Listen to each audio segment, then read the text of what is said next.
Why am I opening up this N64 cartridge? Well, if you follow my channel, you know that not only do I collect retro video games, but I also own an online retro video game store.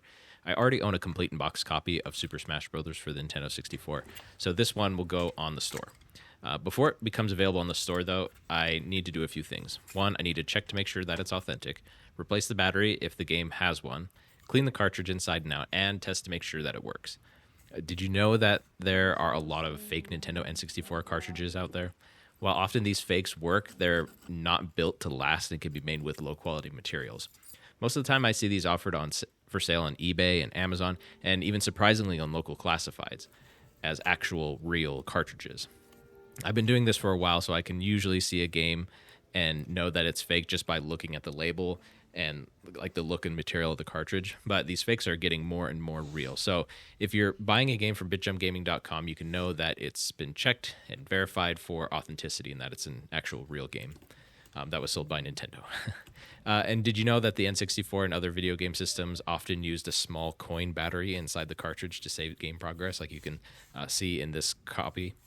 These batteries have been in some cartridges, like in N64 games, for over 30 years. It's surprising that some of them still have power to save, but at this point, it's just a good idea to swap them out for a real fresh battery.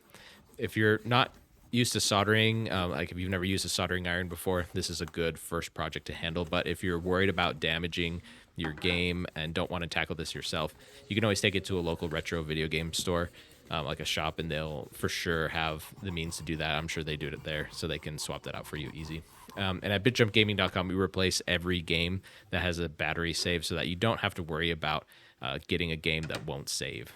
So just finishing up this game, as you can see, we've opened it up. We've made sure that it's real. I replaced the battery on it. And I'm also using this material called Deoxit D5 and D5 Gold. This helps to clean and also lubricate the pins and protect them long term. The one thing I try to achieve with these games is to make sure no one ever has to blow in these again. And if anything, just making sure that you're using isopropyl alcohol to clean these pins, because we don't want to get them ruined. We want to make sure that these games that they'll last for as long as we can, another 30, 40, 50 years, who knows. So coming up here, you'll see a little comparison of the two. I like how this one turned out, and I tested it, and it's now on bitjumpgaming.com. If you're looking for retro games like this, check out the link for my store in my profile, and there's also a coupon code in my bios for 10% off, so don't forget to use that as well.